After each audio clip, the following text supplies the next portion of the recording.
So I'm doing a video because fuck it, why not?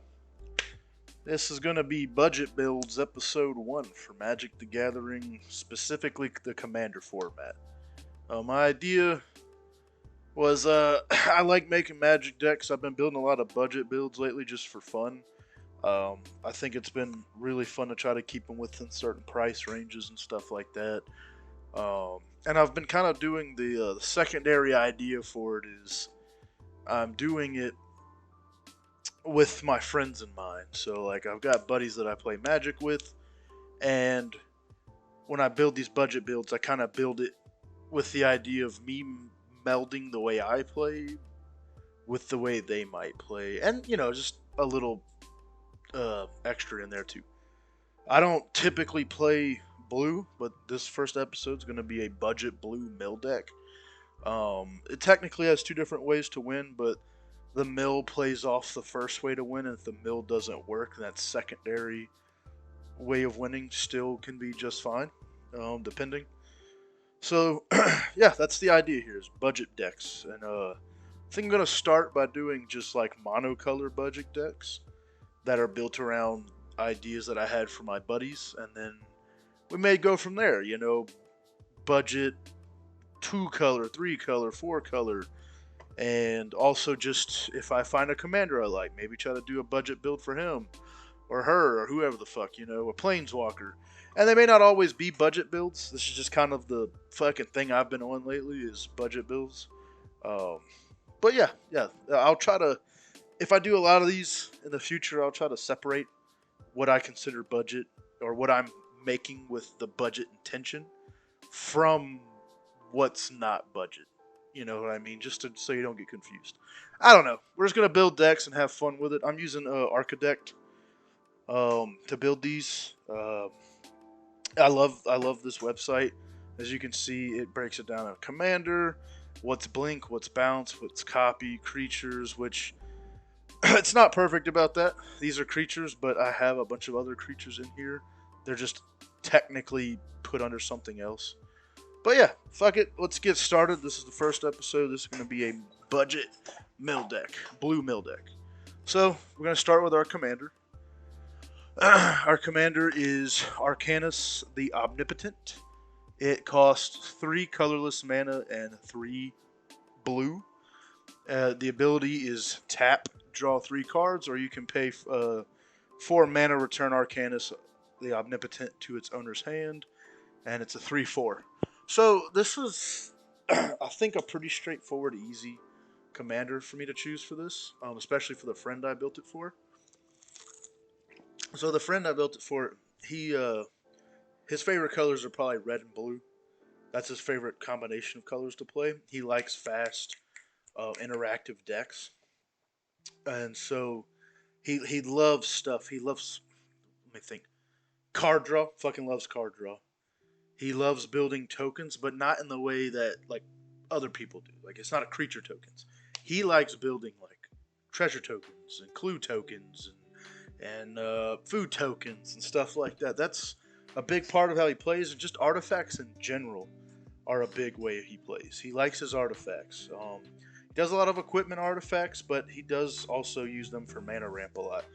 So I tried to build that with that type of stuff in mind. So I think this commander was perfect for him. And he even told me when I showed him this deck that he was thinking about making a kind of like a budget build that included Arcanis. So there we go. Arcanis is our commander. We're just gonna work our way down the line here.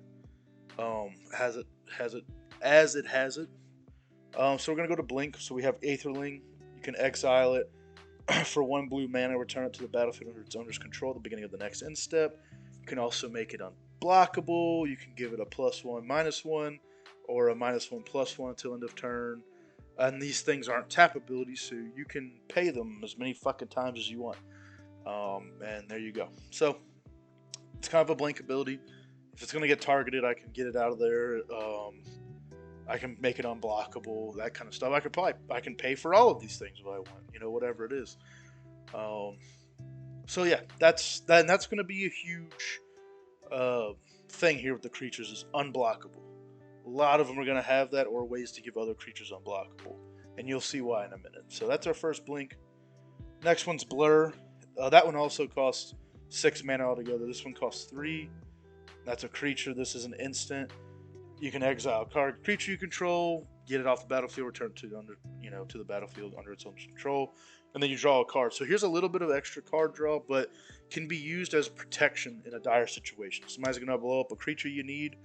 You can get them off the field, put them back on the field.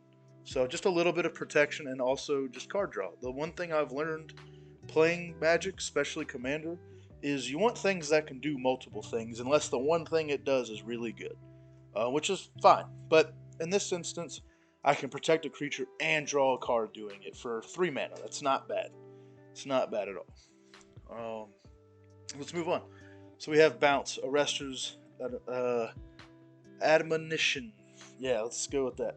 Return target creature to its owner's hand. If you cast a spell during your main phase, draw a card. So, again, you can bounce your shit back to your hand and protect it, or somebody else's stuff to their hand. Maybe they've got a game-finishing creature on the field or something, bounce it, or an enchantment that's stopping things from happening. Maybe a white control, like a Smothering Ties or something. You can bounce. Nope, not Smothering Ties. My bad. Not an enchantment. Just creature. Let me reread the card. But yes, yeah. So maybe a good creature or somebody's commander. Things like that. You can get them off the field, and you get to draw a card if it's your main phase. So again, here's some protection and a little extra value with the little bit of card draw. All right, so that's the first bounce. We have the second one, which is a creature Kraken. It's a 4 or 5. That costs 3 mana. This costs 5. When Biblioplex Kraken enters the battlefield, scry 3. So scrying 3, you get to look at the top 3 cards of your deck. This is going to kind of give you an idea of what you got coming up. This is what blue does. It's good at kind of controlling stuff, understanding what's going on, keep getting to see things people don't get to see all the time. So, sorry, I drank some water. So you get to scry 3, but also it says whenever it attacks, you may return another creature you control to its owner's hand. If you do, it can't be blocked this turn. So again, this creature has Scry 3, so you can know what's coming up on your next 3 hands, and then kind of, okay, let me keep it on top, put it on bottom, keep some on top, put some on the bottom, whatever. Kind of give yourself a little extra information on what's going on. And then also, you can use it as a bounce. Again, you can bounce somebody else to your hand and protect them, and then he becomes unblockable. So, simple. We have a copy enchantment here. 3 mana. You may have copy enchantment in the battlefield as a copy of any enchantment on the battlefield. We'll move into why that's important later. Actually, I don't know if it is all that important. Let me see. Okay, yeah, we can copy our trial of evidence, but we can also copy somebody else's stuff. Somebody has an enchantment that's creating tokens or creating life or something. We can take that for ourselves as well. This is what blue does. This is why people don't like blue. I don't like blue. I'm a white and green player, or a white and red. But I get it. I get why this can be enjoyable and useful. You can take other people's strategies for yourself and use them to, hey, blue maybe don't have a whole lot of life gain. Guess what? This just created some life gain for you. Whatever it might do, So, or an enchantment. You might be able to copy something that can produce some kind of protection for a creature, something like that. So, it's simple, 3 mana. We have our creatures, quote unquote. There's more creatures. This is just the start of them. We have Ashok's Skulker, which is a 5 mana cost. It's a 3/5, but it costs 4 mana, and you can make it unblockable. So 4 mana, make this thing unblockable. Now some of these seem to have some high mana costs to them, and I'm not saying they don't, but I think we have enough ramp in this deck to pull it off pretty well. Simple. It's unblockable. Like I said before, the theme here with creatures, and a lot of them, is unblockable. So let's move on to the next one.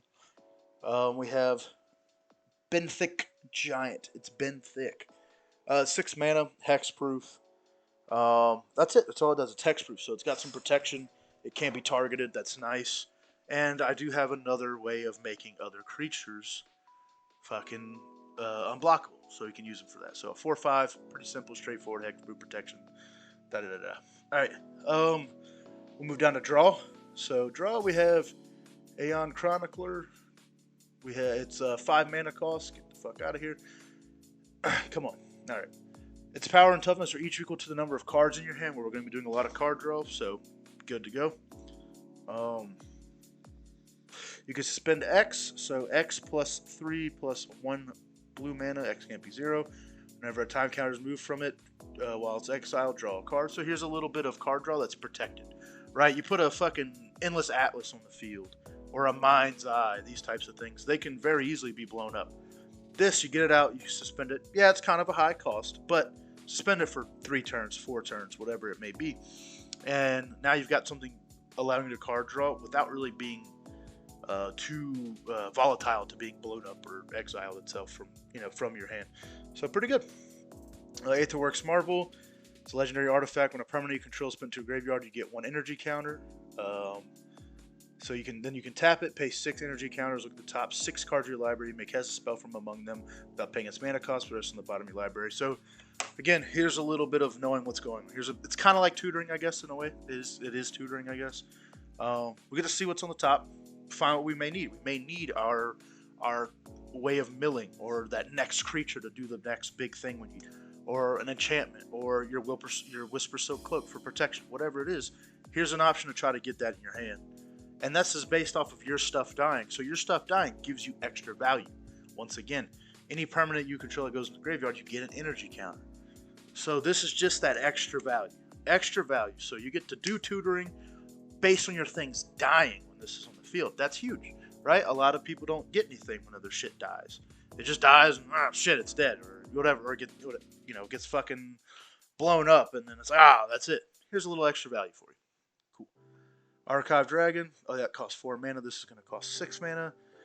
Has flying. Ward 2. It's a 4/6, and it says whenever it enters the battlefield, scries 2. So here's just a dragon that has flying. And it has Ward 2, so it's a little harder to get at, and then it has scry 2. Again, get to see what's coming up in your deck, move it around how you need, and take care of your business. So pretty simple, straightforward.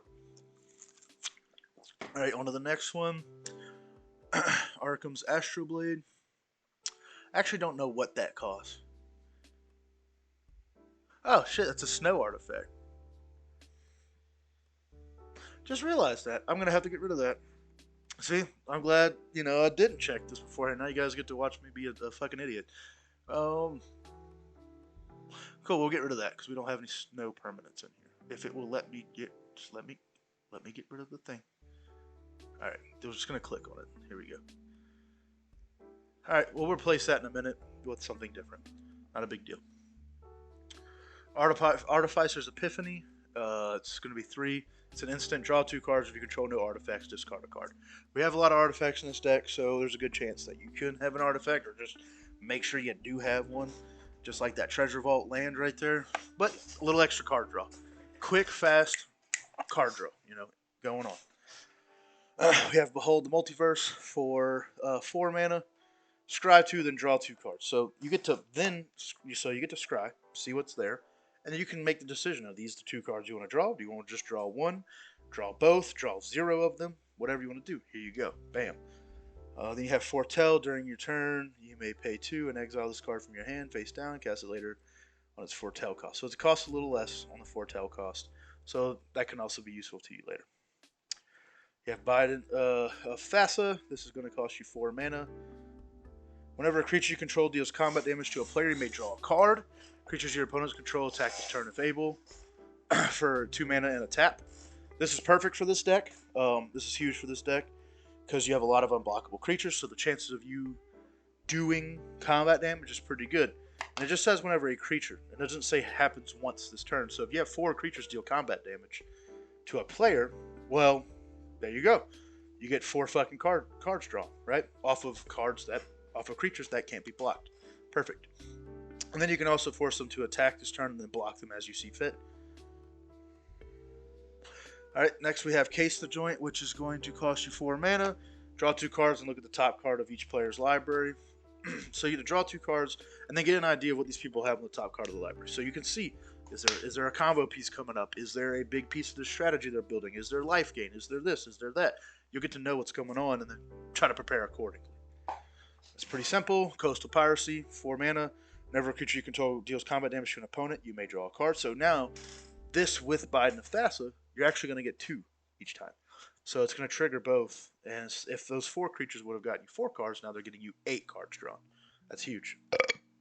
Excuse me. We have Deduce for 2 mana, draw a card and investigate. Simple, quick, fast, draw a card and investigate, where you can create an artifact clue token that you can pay 2 mana sacrifice, and then also draw a card. So really it's like 2 card draw, but you have one that can sit on the field and use it as you see fit whenever you think you need it. Maybe you need to draw that extra card, you can have it there. And most people, unless they're board wipe, ain't blowing up your tokens. They're not blowing up your clue tokens, your treasure tokens, unless there's like 30 of them. But one little clue token sitting there is really not going to bother most people, and they're not going to waste a fucking card blowing up a clue token. So there's a chance you're going to get to use this as you see fit whenever you need it. Simple, simple. We have Distant Memories. Costs 4 mana. Search your library for a card, exile it, then shuffle your library. An opponent may have you put that card into your hand. If no player does, you draw 3 cards. So you could take. Maybe you don't need the card draw. Maybe you've got your card draws figured out based off of other things. Maybe you don't need a counter spell or a removal card or whatever. Maybe you don't need something. So you you exile it and shuffle, and then they can have you put into your hand, or not. If they don't, you draw 3 cards. It's still valuable to you either way, because whatever you have in your deck should equal some sort of value in some way to you, right? It may not always be the most valuable at the moment, but it may be valuable later, or just is valuable in general. A counterspell will always be valuable, right? It's never not going to be valuable, in my opinion. So there you go. There's an option for it. Or you get to draw 3 cards. You have, Fear of Failed Test, 5 mana, enchantment creature, nightmare. Whenever Fear of Failed Test deals combat damage to a player, draw that many cards. That's huge. It's a 2/7, but 2 damage is fucking 2 cards drawn, right? That's huge. That's very big. So, very simple. And I think I have ways in here to buff creatures anyways. So we have Jace, Arcane Strategist for 6 mana. Whenever you draw your second card each turn, put a 1/1 counter on target creature you control, which you could put on Fear of Failed Tests and buff them. You can pay 1, draw a card, and then you can -7 creatures you control can't be blocked this turn, which goes along with the theme here. So, card draw. So you can guarantee yourself some card draw, because you're going to draw a card each turn. If he's out on the field, you can draw another card. Bam, there's your second card draw. You can put a 1/1 counter on a creature. It's very simple, very straightforward. Then we have another Planeswalker, Jace, Unraveler of Secrets, 5 mana for this guy. Pay, +1, scry 1, then draw a card. Then you have -2, return target creature to its owner's hand. And then -8, you get an emblem whenever an opponent casts their first spell each turn. Counter that spell. That's fucking huge, right? I think it starts off with 5 loyalty counters, so it's not too bad. All of those things are very valuable within this deck. Let's move on. We have one more Planeswalker, I believe, is this person. Narset, Parter of Veils, costs 3 mana. Each opponent can't draw more than 1 card each turn. That's really what we have this here for. It only has a 5 loyalty counter on it, and no way to get any more. And its -2 ability is look at the top 4 cards of your library. You may reveal a non-creature, non-land card from among them, put it into your hand, put the rest on the bottom of your library in a random order. This can be a way to get some needed artifacts out, some needed enchantments, some needed counter spells, but also just having on the field. Each opponent can't cast more than 1 card each turn. That's fucking nice. Super nice. Slow your opponents down while you're fucking just pushing through and through. So, pretty straightforward. Secrets of the Key costs 1 mana. It's an instant that says investigate. The spell was cast from a graveyard. Investigate twice instead. And it has a flashback cost of 4. So, you get to create a clue token. And then you can pay its flashback cost when it goes to the graveyard. And then create 2. So you can create 3 tokens off of this, clue tokens, and use them for more card draw. Tomio's Journal, 5 mana. Come on. Beginning of your upkeep, investigate. You can create a clue token, obviously. And you can tap, sacrifice 3 clue tokens, search your library for a card, put that card into your hand, then shuffle. So, useful as shit either way. You can save the clue tokens, or you can fucking burn them. But they are useful to you in card draw or even tutoring. So, very good. Trial of Evidence costs 3 mana. It's an enchantment whenever you cast an instant or sorcery spell. Investigate. So, you have some instants, you have some sorceries, you're creating clue tokens. Very straightforward. From there, we're going to move on to our evasion. Sorry if it seems like I'm talking fast and going through these, really fast. If you need to stop and pause to read any of these, feel free to. That's why I try to keep it up. But I'm not trying to make this video super long. I just want it to be quick and fun and something you can maybe learn a little more about the game. I by no means am like a super fucking Magic guy. There's people that are way more knowledgeable than me. I've maybe only been playing 6 months, but I think I have enough knowledge that maybe some new players would get some good information out of it, or just maybe if you want something to listen to in the background while you're studying or doing something else, this is a good video for it. So if you like Magic, you might just want to watch it too. So that's fine. We have Amphin Path Mage for 4 mana. So it says, pay 3 mana, target creature can't be blocked this turn. This is not a tap ability, so also means it can give it to itself, and then our other creatures that don't have can't be blocked this turn, like our Archive Dragon. Here we go, and it's not a tap ability, so we can keep paying it, keep paying it, keep paying it, keep paying it, and it'll keep popping off. Alright, we have Archetype of Imagination for 5 mana. Creatures you control have flying, creatures your opponents control lose flying, can't have or gain flying. That's huge. So now you have a bunch of unblockable guys that are flying, which makes them even harder to block. Really trying to control the field here for our opponents, make it where it's that much harder for them to hit us. Alright, next we have Assassin Den, which is a wall defender. You can pay 4 mana, put a 1/1 counter target creature you control. It can't be blocked this turn, activate only as a sorcery. So that's double value. Really, it's more value than that because it's a defender, so it can block a little for you if need be. But you can pay 4 mana, put a 1/1 counter on somebody, and it can't be blocked this turn. So you can pump creatures up with permanent pumps, with counters, which are much harder to remove. And then also fucking can't be blocked, so that's perfect. We have 4 mana for Clammy Prowler. It's an enchantment creature horror. Whenever Clammy Prowler attacks, another target attacking creature can't be blocked this turn. Again, for the creatures that can't block, here's another way, a very easy way. We're attacking with our, fucking Arcane Dragon, or Archive Dragon. With this guy, he no longer can be blocked now. So that helps out a lot. Now we have Inkwell Leviathan for 9 mana, Island Walk and Trample and Shroud. He's a 7/11, so he's got Shroud, can't be targeted with spells or abilities. He has Island Walk and Trample, which is huge. And then the Clammy Prowler here can just give him unblockable as well. So that's fucking nice. Or he can be buffed by our Assassin Den, right? So next we're going to have Scrap Diver Serpent for 7 mana. Can't be blocked as long as defending player controls an artifact. If you're playing Commander, there's a good fucking chance that defending player controls an artifact. I mean, between Soul Ring, Arcane Signet, Thran Dynamo, Dreamstone Hedron Archive, Worn Power Stone, Gilded Lotus, Coveted Jewel. Like, a lot of people play those mana rocks because they're useful, and they're going to probably have something on the field as an artifact. Not many people run any deck without artifact, so that can be very useful. And if for some reason one of them's not and you need to hit them, just get one of your 3 other ways to give them fucking unblockable to do it. So, cool. We have Tidal Kraken for 8 mana. It's just a 6/6 that's unblockable. That's useful. 6 damage that you can't block is pretty cool. I like that. And it's also going to play into our milling strategy that I'll go over here soon.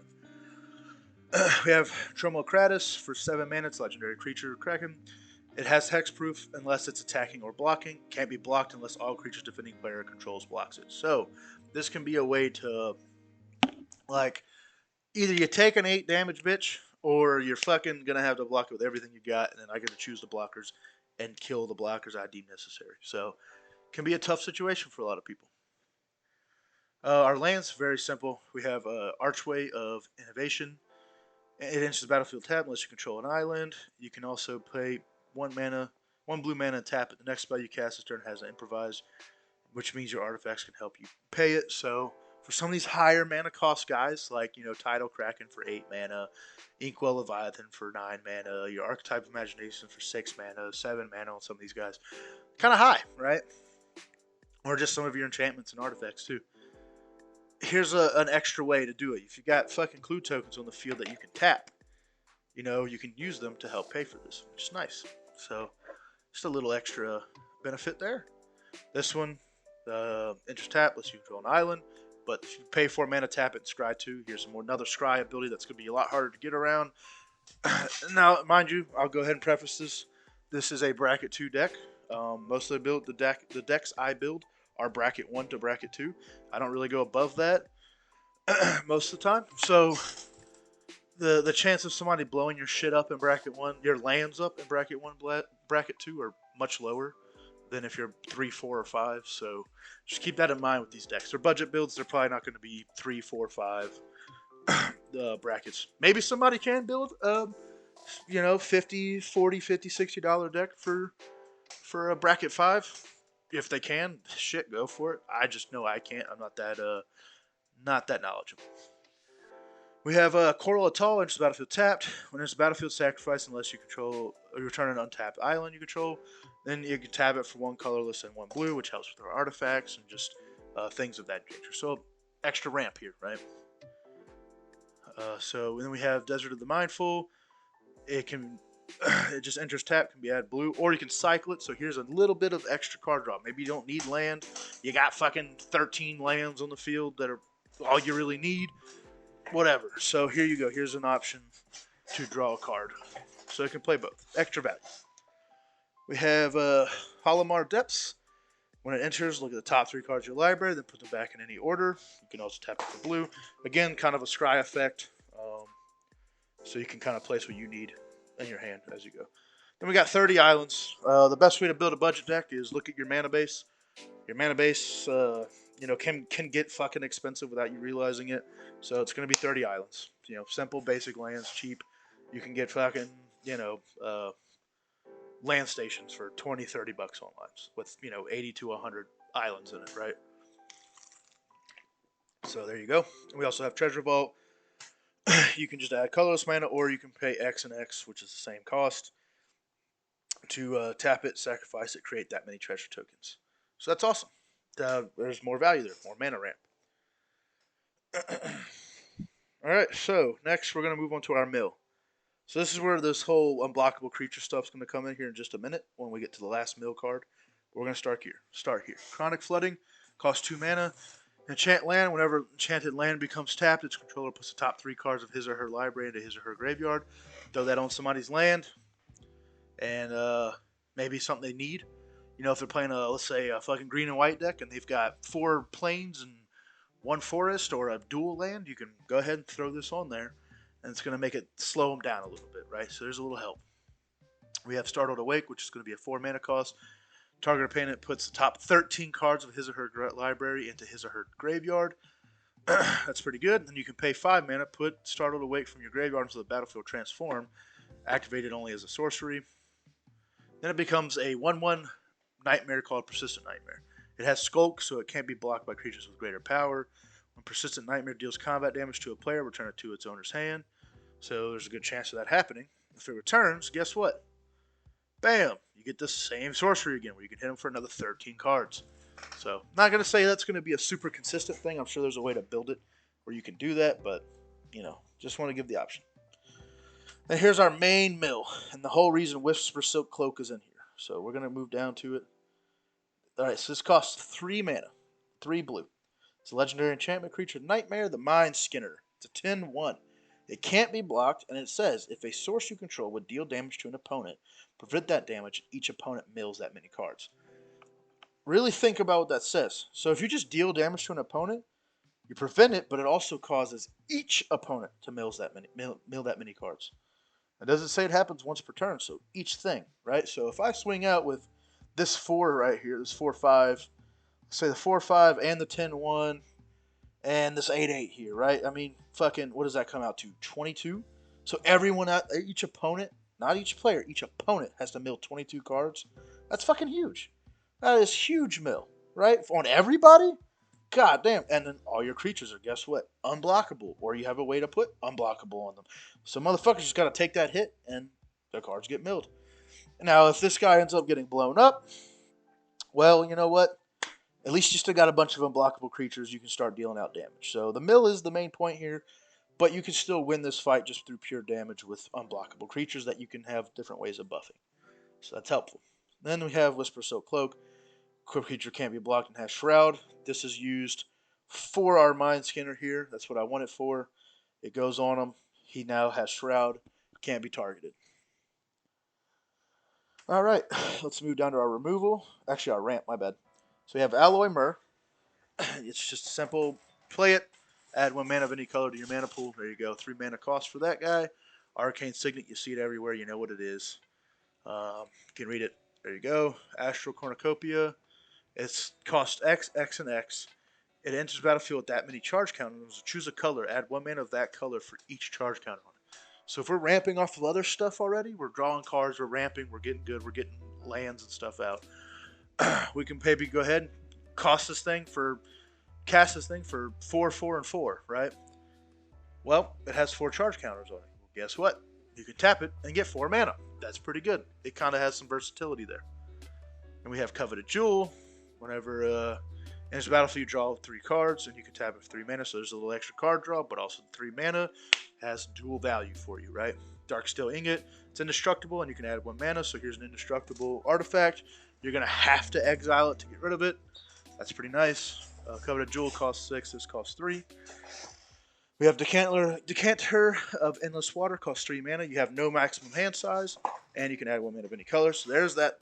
If we're doing all this fucking card draw, we need to have the ability to play this shit. We don't want to discard it. So no maximum hand size is huge. You have Dreamstone Hedron. You can tap it for 3 mana. You can also sacrifice it to draw 3 cards. It has dual value, and it costs 6 mana. Environmental Science. It's a lesson. Search your library for a basic land card. Reveal, put it in your hand, then shuffle. You gain 2 life. There's a little mana land tutoring. You have Gold Vein Pick. It costs 2 mana. Equipped creature gets +1/+1. Whenever a equipped creature deals combat damage to a player, create a treasure token. Well, that sounds perfect for a deck full of shit that can't be blocked and is probably going to cause combat damage. So you can also create a treasure token and get some mana. So there's some value there. Hedron Archive, very simple, straightforward. Tap to add 2 mana. It costs 4 mana to play.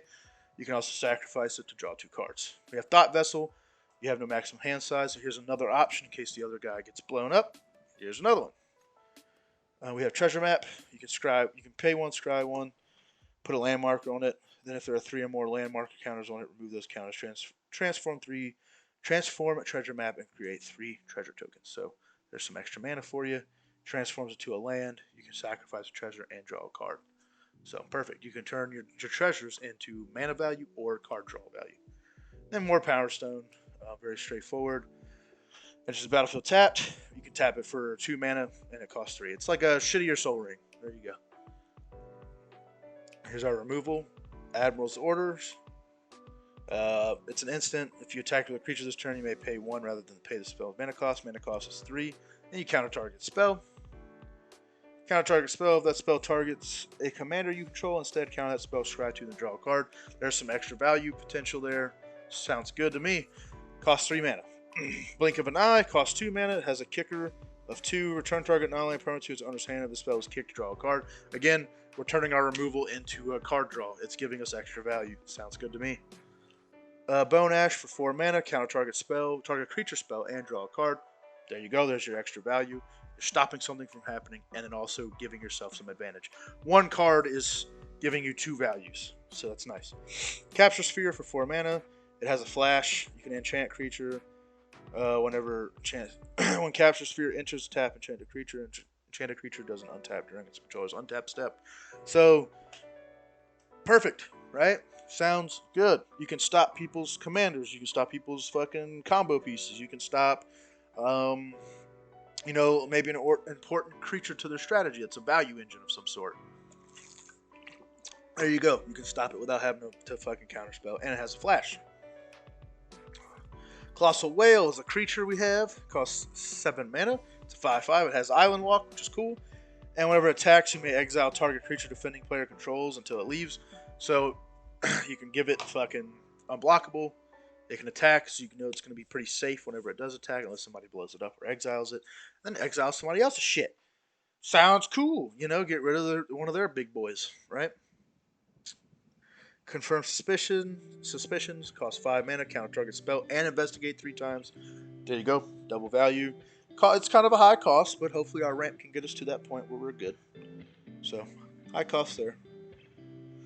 We have Hornswoggle for 3 mana. You can counter target creature spell. You create a colorless treasure artifact token. There you go. So you counter target creature spell and create a treasure token for some more mana ramp. We have Scuttling Doom Engine. It costs 6 mana. It's an artifact creature with 6/6. Can't be blocked by creatures with power 6 or less. Or, my bad, power 2 or less. And then whenever it dies, it deals 6 damage to a target opponent or planeswalker. Just, there you go. There's your secondary value. So, good card. We have Spell Swindle for 5 mana. Counter target spell, create X treasure token where X is that spell's mana value. Sounds good to me, right? Like, again, we're turning a counter spell into also a value, a secondary value by creating us mana at that point. And then we have Theft, Gilly, I guess. I don't know how to say it. Or Gil. So it's going to cost 6 mana. And then it says, can't be blocked except by 3 or more creatures, which is nice. If a spell or ability you control would counter a spell, instead exile that spell and you may play that card without paying its mana cost. When it's put into your graveyard from anywhere, shuffle it into your library. So, this guy doesn't get exiled, gets blown up, destroyed in a fight. Guess what? He gets to go right back into your library, so you can potentially pull him again. And then also, you can play off of other people's exiled cards that you're exiling. That after you counterspell it. We have a token generation here, Alondra Skydreamer for 4 mana. Whenever you draw your second card each turn, create a 2/2 blue Drake creature token with flying. Whenever you draw your 5th card each turn, Alondra Skydreamer and Drakes you control each get +X/+X till end of turn, where X is the number of cards in your hand.